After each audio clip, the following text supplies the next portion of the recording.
ہم ماڈیول 1 کے پہلے حصے سے اس کورس کا آغاز کرتے ہیں، جس میں ہم آپ کو کمپیوٹر کے سافٹ ویئر، ہارڈ ویئر اور اس کے مختلف فیچرز کے بارے میں بتائیں گے۔ اس لیسن کو کرنے کے بعد آپ جان جائیں گے کہ کمپیوٹر کیا ہے، اس کے کیا فوائد ہیں، کمپیوٹر سے متعلق کون سی بیسک ٹرمز ہیں اور کمپیوٹر کی کتنی اقسام ہیں۔ چلیے اب ہم دیکھتے ہیں کہ کمپیوٹر کیا ہے۔ یہ کوئی جادو نہیں، بلکہ وہ مشین ہے جسے انسان نے اپنے روزمرہ کام کو زیادہ آسانی اور بہتر طریقے سے کرنے کے لیے ایجاد کیا ہے۔ کمپیوٹر کا سب سے بڑا فائدہ یہ ہے کہ بہت زیادہ محنت اور وقت لینے والا کام انتہائی آسانی اور کم وقت میں کر دیتا ہے۔ اس کے علاوہ کمپیوٹر کی مدد سے کیے جانے والے کئی کام انسانی کام کے مقابلے میں زیادہ قابل بھروسہ ہوتے ہیں۔ ایک اور خاص سہولت جو کمپیوٹر ہمیں مہیا کرتا ہے وہ معلومات کا محفوظ کرنا ہے۔ مثلا اگر آپ دنیا کی ساری لائبریریز کی کتابوں کے کانٹینٹس کو ایک جگہ پر محفوظ کرنا چاہتے ہیں تو وہ ایک بڑے کمپیوٹر میں اسٹور کیے جا سکتے ہیں۔ آپ کے سامنے یہ ایک کمپیوٹر ہے۔ یہ ایک ایسی ڈیوائس ہے جسے ہم کچھ معلومات، ہدایات یا ڈیٹا دیتے ہیں۔ کمپیوٹر دی جانے والی معلومات پر کچھ کام کرتا ہے اور پھر ہمیں مطلوبہ نتائج یا ریزلٹس فراہم کرتا ہے۔ یہ کمپیوٹر کا ایک مختصر سا تعارف تھا۔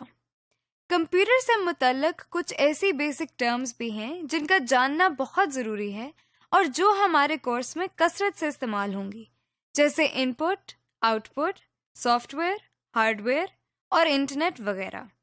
سب سے پہلے ایک بہت عام استعمال ہونے والی ٹرم ان پٹ ہے۔ ان پٹ کے معنی کسی سسٹم کو کوئی چیز یا ڈیٹا فراہم کرنا ہے۔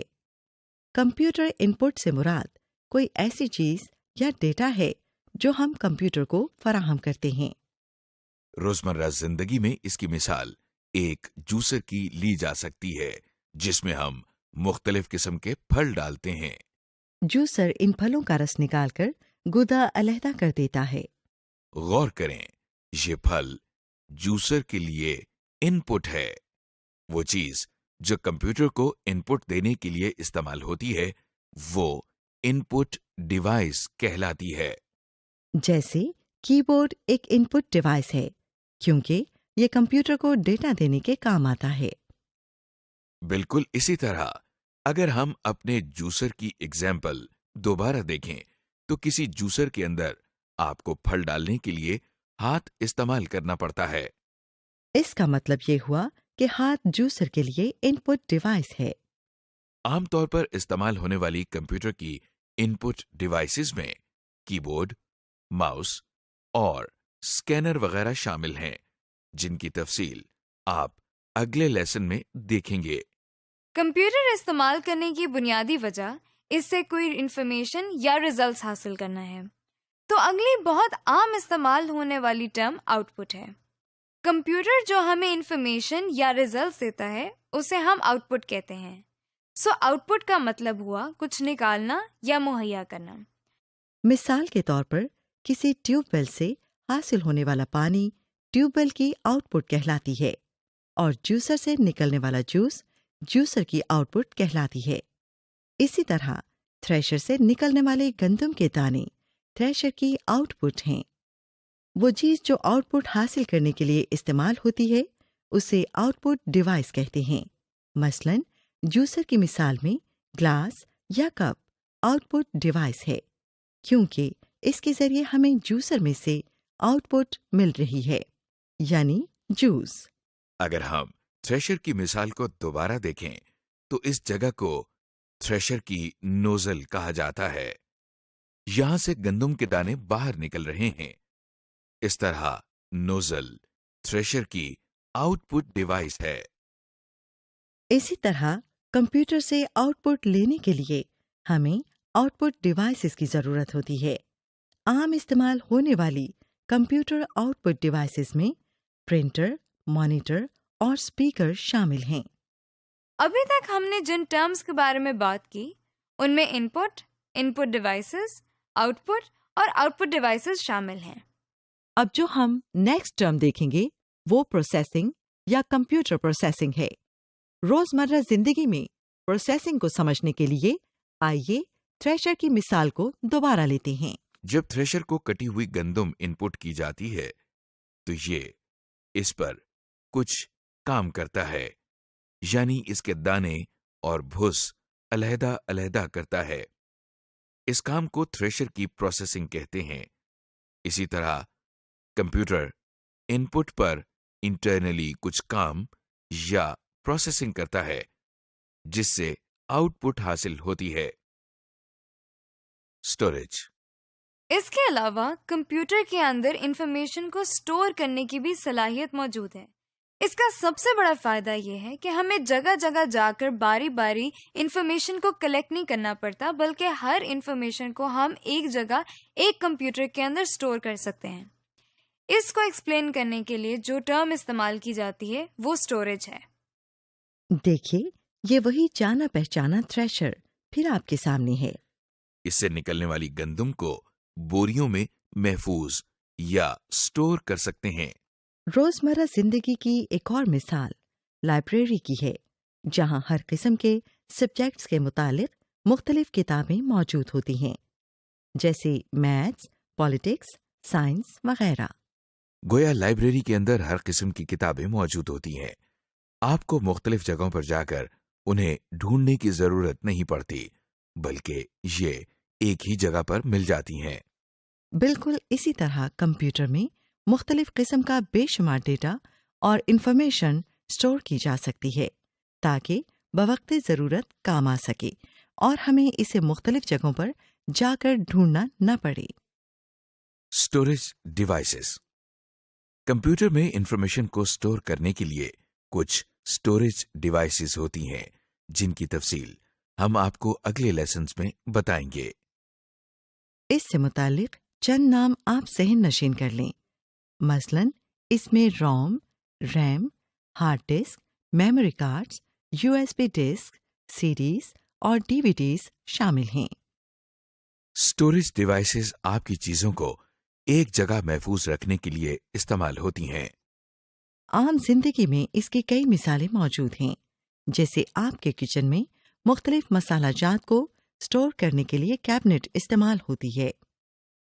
اگلی ٹرم جس کا ہم ذکر کر رہے ہیں وہ ہارڈ ویئر ہے، مطلب وہ چیزیں جنہیں آپ چھو سکتے ہیں اور جن کی مدد سے مختلف کام کیے جاتے ہیں۔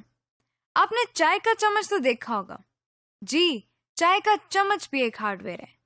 اگر آپ اس ہارڈ ویئر کو چائے کے اندر چینی ڈالنے کے لیے استعمال کریں تو وہی ہارڈ ویئر ایک ان پٹ ڈیوائس کا کام کرتا ہے۔ اسی طرح اگر آپ ایک پانی کی بالٹی کو پانی نکالنے کے لیے استعمال کریں تو وہی بالٹی آؤٹ پٹ ڈیوائس کا کام کرتی ہے۔ اسی طرح کمپیوٹر میں اب تک ہم نے جن ان پٹ، آؤٹ پٹ اور اسٹوریج ڈیوائسز کا ذکر کیا وہ کمپیوٹر کا ہارڈ ویئر کہلاتی ہیں۔ اب سوال یہ پیدا ہوتا ہے کہ کمپیوٹر اپنے ہارڈ ویئر ڈیوائسز یا آؤٹ پٹ اور ان پٹ ڈیوائسز کو کس طرح استعمال کرتا ہے؟ اس سوال کے جواب میں ہمارے سامنے ایک نئی ٹرم آتی ہے جسے ہم سافٹ ویئر کہتے ہیں۔ سافٹ ویئر سے مراد وہ ہدایات ہیں جن کی مدد سے کمپیوٹر اپنے ہارڈ ویئر کو استعمال کرتا ہے۔ یہاں اگر آپ غور کریں تو ہدایات سے مراد وہ چیزیں جنہیں آپ سوچ تو سکتے ہیں، لکھ بھی سکتے ہیں، لیکن آپ چھو نہیں سکتے۔ سافٹ ویئر بھی بالکل ایسی ہی چیز ہے جسے نہ تو آپ چھو سکتے ہیں اور نہ ہی اس کا کوئی وزن ہے، اور نہ ہی یہ ہارڈ ویئر کی طرح نظر آتا ہے، لیکن یہ کمپیوٹر کو استعمال کرنے میں ایک بہت اہم کردار ادا کرتا ہے۔ اس کی مثال ہم یوں لے سکتے ہیں کہ جب آپ اپنا کمپیوٹرائزڈ آئی ڈی کارڈ بنوانے جاتے ہیں تو آپریٹر ایک ان پٹ ڈیوائس کے ذریعے سارا ڈیٹا اپنے کمپیوٹر کو فراہم کرتا ہے۔ کمپیوٹر اس ڈیٹا کو ان پٹ کے طور پر لیتا ہے اور اس کو انفارمیشن میں تبدیل کر دیتا ہے، پھر اس کو کارڈ پر لکھنے کے لیے ایک خاص ترتیب دیتا ہے، یعنی یہ دیکھتا ہے کہ کارڈ پر کون سی انفارمیشن پہلے آئے گی اور کون سی بعد میں۔ اس طرح جب کمپیوٹر ہمیں کمپیوٹرائزڈ شناختی کارڈ آؤٹ پٹ کے طور پر دیتا ہے تو اس کے لیے بھی سافٹ ویئر ہی استعمال ہوتا ہے۔ اب تک ہم نے کمپیوٹر کے کچھ فوائد اور کچھ اہم ٹرمز کو دیکھا ہے۔ اب ہم دیکھیں گے کہ کمپیوٹر کی کون سی اقسام ہیں۔ کمپیوٹر کو جن بنیادی اقسام میں تقسیم کیا جاتا ہے وہ کچھ اس طرح ہیں۔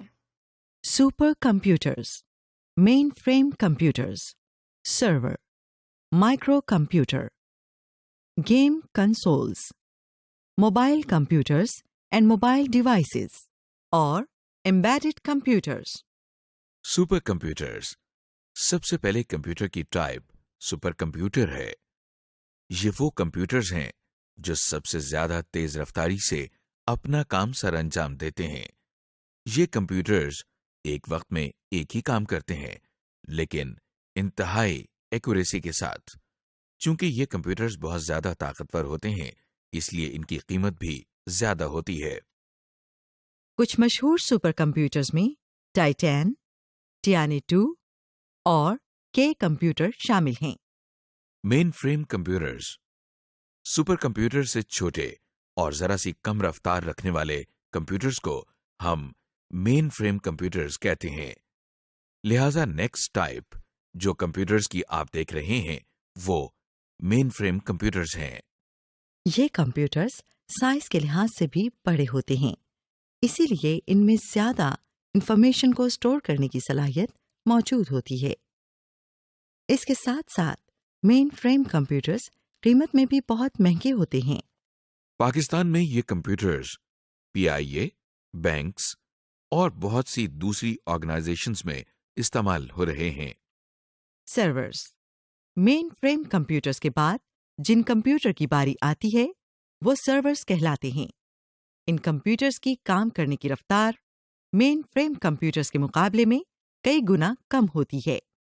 سرورز کا بنیادی کام ہارڈ ویئر، سافٹ ویئر اور نیٹ ورک پر موجود ریسورسز تک رسائی کنٹرول کرنا ہے، یعنی بہت سارے کمپیوٹر نیٹ ورک کے ذریعے سرور کے ساتھ منسلک ہوتے ہیں اور وہ سرور کے ذریعے ہارڈ ویئر، سافٹ ویئر اور دوسرے ریسورسز تک رسائی حاصل کرتے ہیں۔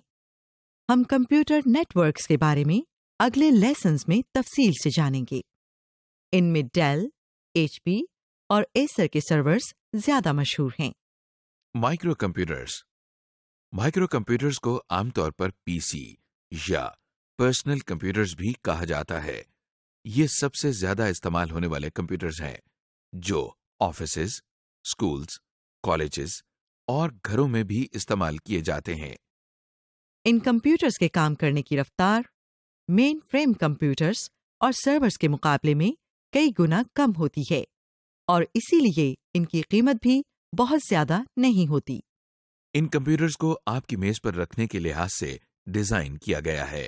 ان میں زیادہ مشہور IBM، ڈیل، HP اور ایپل میکنٹاش کمپیوٹرز ہیں۔ گیم کنسول، گیم کنسول ایک ایسی کمپیوٹنگ ڈیوائس ہے جس پر ایک یا ایک سے زیادہ افراد ویڈیو گیم کھیل سکتے ہیں۔ یہ پورٹیبل ڈیوائسز ہوتی ہیں، یعنی ان کو آسانی سے ایک جگہ سے دوسری جگہ لے جا سکتے ہیں۔ کچھ مشہور گیم کنسول میں مائکروسافٹ کا ایکس باکس 360، نائنٹینڈو کا وائی اور سونی کا پلے اسٹیشن شامل ہیں۔ موبائل کمپیوٹرز، موبائل کمپیوٹر ایک ایسا کمپیوٹر ہے جسے آپ آسانی سے ایک جگہ سے دوسری جگہ لے جا سکتے ہیں۔ ان کی کمپیوٹنگ پاور تقریباً پرسنل کمپیوٹر جیسی ہوتی ہے۔ موبائل کمپیوٹر کی مثال لیپ ٹاپ کمپیوٹر یا نوٹ بک کمپیوٹر ہیں۔ موبائل ڈیوائسز، موبائل ڈیوائس ایک ایسی کمپیوٹنگ ڈیوائس ہے جو کہ آسانی سے آپ کے ہاتھ میں سما سکتی ہے۔ ان کی کمپیوٹنگ پاور پرسنل کمپیوٹر سے ذرا کم ہوتی ہے۔ موبائل ڈیوائس میں اسمارٹ فونز، ای بک ریڈر اور ڈیجیٹل کیمراز شامل ہیں۔ ایمبیڈڈ کمپیوٹر، ایمبیڈڈ کمپیوٹر ایک ایسا کمپیوٹر ہوتا ہے جسے کسی پروڈکٹ میں ایک کمپوننٹ کے طور پر استعمال کیا جاتا ہے، کیونکہ یہ کسی بڑی پروڈکٹ کا ایک حصہ ہوتے ہیں، اس لیے ان کا سائز بہت چھوٹا ہوتا ہے اور ان کی کمپیوٹنگ پاور بھی بہت کم ہوتی ہے۔ DVD پلیئر، ڈیجیٹل TV اور فوٹو کاپی مشینز چند ایسی پروڈکٹ ہیں جن میں